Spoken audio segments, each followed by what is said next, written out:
但係佢生咗之後，佢要唔要你咧？佢要個小朋友定係要你咧？我依家唔會放過你，亦都唔會俾你得逞。你唔好諗以為個我講得啱唔啱啊？要你。我依家好似係希望表哥佢可以俾我一個好肯定嘅答覆係嘛？依家佢咁樣對我嘅態度，佢就係太敷衍啦。咁佢就係敷衍你啊嘛！佢係唔會要你啊，姐姐。人哋對你只不過係意思襟意思扣啫，點解要俾個正確答覆俾你啫？你係乜水啊？佢個小朋友佢可以要，我覺得佢小朋友咧佢可以要，佢喺度同你哋打啞謎啊！所以即係佢係想要個細路仔，唔要我。擺明就係啦。哦，呢個廚星咧，佢打咗花錢上嚟打字嚇，犀利啊！呢個廚星嚇。阿姐姐擺明係啦，佢一路都唔俾個答案你，佢肯定唔會同個老婆分開。如果係咁嘅話，我憑乜嘢要同佢生個細路仔啊？佢又俾唔到名分你自己去考慮啦。俾唔到名分你係正常啦，姐姐。佢攞你憑咩俾名分你啊？佢咪攞佢啊？咁我如果我未啊，佢就喺度係為咗佢，如果我生咗呢個細路仔，咁佢肯定要俾個名分我啦。而家佢如果係咁樣嘅話，佢就係呢個細路仔唔要我，咁係咪應該嗱，你自己親口講嘅啫。姐姐你自己親口講嘅，如果你生咗之後，你要佢俾個名分你，俾咩名分你？你自己講。你需求嘅係咩名分啊？你自己親口講嘅頭先。如果我同佢生咗個細路仔係嘛，咁我肯定係想要一個光明正大嘅身份啦。咁即係逼宮啦。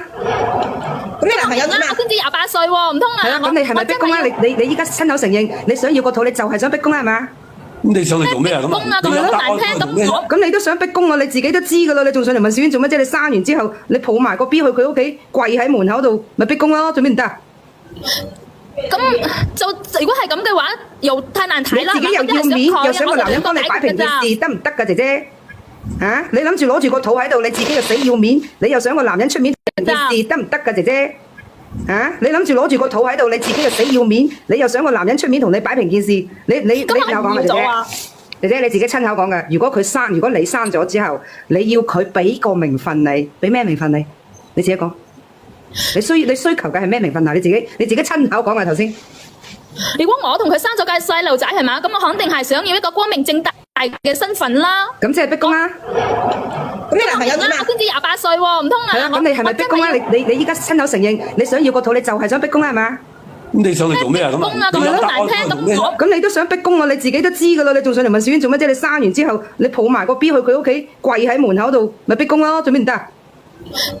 咁就如果係咁嘅話，又太難睇啦。你自己又要面，又想個男人幫你擺平件事，得唔得噶，姐姐？嚇！你諗住攞住個肚喺度，你自己又死要面，你又想個男人出面同你擺平件事，你想借個男人嘅都搞掂佢老婆啊？即係我平時都有講過一句嘅啫。佢肯定要負責任㗎，係嘛？姐姐，我就係想佢負責任。大家都有講過一句，你收聲。你首先你都未明白你個對手，你都唔知道人哋個老婆點解到今時今日，哪怕我冇得生，我都仲可以屹立不倒啊！豬，你係咪個豬佬嚟㗎？人哋冇得生，人哋去做試管，人哋哪怕同你喺呢度偷偷摸摸，人哋都唔劈低個老婆，你就知道人哋個老婆幾有壓力㗎啦，懵婆。但係佢老婆啊，又係冇咩銀紙嘅喎，自己又冇得生，你唔好理。我可以生啦，知咧，我就係要我老婆生，我就唔要你，或者咧可以去冇留子。其實我知道我有個數蝦嘅時候，我已經偷偷地去 check 過佢嘅家底啦。佢屋企係冇咩家底㗎，冇咩銀紙㗎喎。你好多家底咩？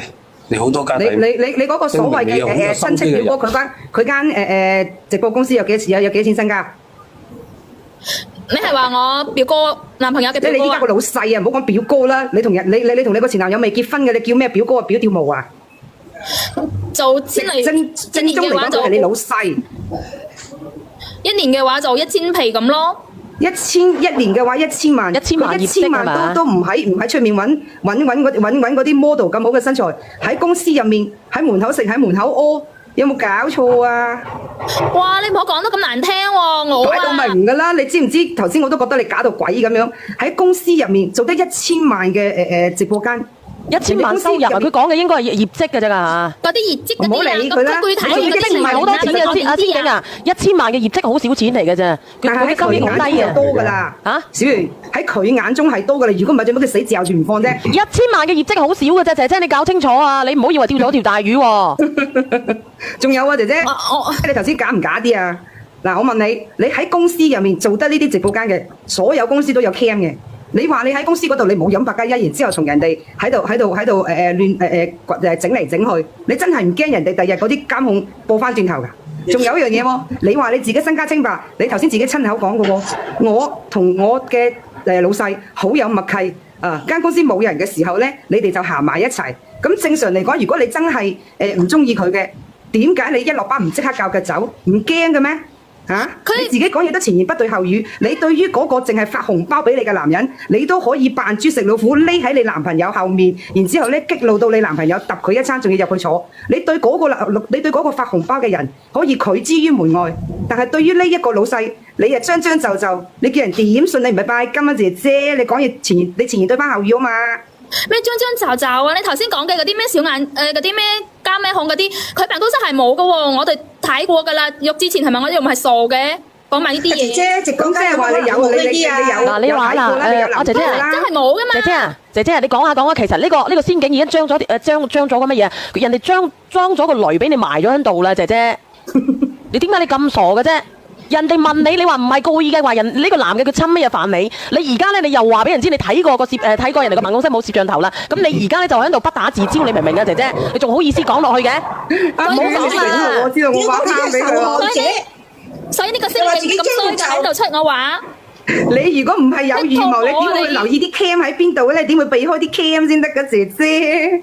姐姐，如果你唔係有心啊，同個男朋友嘅表哥啊，阿仙見都套唔到你話啦，你有乜理由會 check 下啲有冇 cam 有冇剩㗎？冇可能㗎係嘛？咁你對於嗰個抗拒嘅，你可以搞到你嘅男朋友揼到人哋頭都爆入去坐，咁鬼死抗拒。對於呢個你又將就唔抗拒，你講得過自己都講唔過我哋啦係嘛？嗱，仲有嗱，我阿靚女，我講一句。阿仙境嗱，你覺得會唔會？如果佢同佢男朋友表哥一齊，佢男朋友一定唔會放過佢，因為佢男朋友為咗佢入咗去1年。唔會啊，姐姐，你唔想出人命嘅話咧，嗱，真係會㗎。咁依家你話我點算啦？唔好喺呢度講埋以前嗰啲嘢啦，嘥時間，直接話我知我應該點算好唔好？咁最好嘅方法咧就係同兩個都講拜拜，然之後咧著草咯，揾個下一家咯。係啦，咁如果你話唔得嘅，咁你話我掉咗個西瓜咧，我仲要執嚿芝麻嘅，咁你就同呢個男朋友表哥撇清關係，然之後一心一意同佢咯，唔好勾搭咯。咁你忍唔忍得住先？除咗表哥，仲有表伯、表叔啦，哎呀！你個細路仔幾個月啊？而家三個月啦。哇，咁大！3個月咪生埋佢咯，跟住你睇下人哋係咪去冇留子咯？如果唔係嘅，你咪1個月攞少少贍養費啊！我朋友啱追討咗撫養費1500蚊。撫養費幾多？1個月1500啊？係，我朋友佢啱辦咗個呢個咩嘢，某院判咗。又俾1500蚊，一個月1500蚊咁少，你個朋友有咩事啊？你個朋友好高㗎啦！我唔知道你嗰度嚇，我哋係廣州1500蚊。點解嘅？我想問你一個問題啊，點解會1500嘅？咩問題啊？佢係嚟嘅，佢係分開。咁啊，阿媽咪攞翻個撫養權，咁啊，佢爸爸每個月要俾1500蚊撫養費。我哋廣州，我唔知姐姐喺邊度㗎。係咪一個小朋友啊？1個月1500蚊，我先唔要啊！咁算啦，算啦，我走啦，我唔想同呢度啊，同你哋講啦，浪費我嘅時間真係啊！呢啲又冇幫我解決。嗱，我提醒你啊嚇，嗱，我提醒你一句，因為你嗰個入咗去坐嘅前男友啊，可以叫前男友啦，佢係好愛你㗎，佢一旦出咗嚟嘅時候，你好好地同人解釋啊。或者你好嚟好去把你低聲下氣啊！係會恨㗎。係啊，如果唔係佢死纏你一世唔放㗎，係因為你佢先至會有呢個案底孭住佢成世㗎呢個嘢，你知唔知啊？你小心啊你自己。睇太多 TVB 嘅人，我知佢走咗，我講埋個尾俾佢聽啫，落去啦，下一個啦。太多 TVB 嘅人入嚟啦。人哋仲有表弟㗎、表叔、表伯㗎，喺小賢你真係。送上一首歌俾你啊，表叔表伯都俾你講埋嘅嚇，亦都非常之感謝。小賢我走啦，放落去小賢。多謝晒。亦都多謝咧倒數第1米嘅男人啊！倒數第1米。倒數第1米，係冇錯。放落去。有請下一個有故事嘅朋友仔啊！如果你有故事嘅，歡迎連咪嚇。如果直播間，但係佢生咗之後，佢要唔要你咧？佢要個小朋友定係要你咧？我唔會放過你，亦都唔會俾你得逞。你唔好諗以為我講得啱唔啱啊？要你。我依家好似係希望表哥佢可以俾我一個好肯定嘅答覆係嘛？依家佢咁樣對我嘅態度，佢就係太敷衍啦。咁佢就係敷衍你啊嘛！佢係唔會要你啊，姐姐。對你只不過係easy come easy go啫，點解要俾個正確答覆俾你啫？你係乜水啊？佢個小朋友佢可以要，我覺得佢小朋友咧佢可以要，佢喺度同你哋打啞謎嘅。所以即係佢係想要個細路仔，唔要我。擺明就係啦。哦，呢個廚星咧，佢打咗花錢上嚟打字嚇，犀利啊！呢個廚星嚇。阿姐姐擺明係啦，佢一路都唔俾個答案你，佢肯定唔會同個老婆分開。如果係咁嘅話，我憑乜嘢要同佢生個細路仔啊？佢又俾唔到名分你自己去我。考慮啦。俾唔到名分你係正常啦，姐姐。你決定啦。佢攞你憑咩俾名分你啊？佢咪攞去啊？咁我如果未啊佢就喺度我係為咗佢，如果我生咗呢個細路仔，咁佢肯定要俾個名分我啦。而家佢如果係咁樣嘅話，佢就係呢個細路。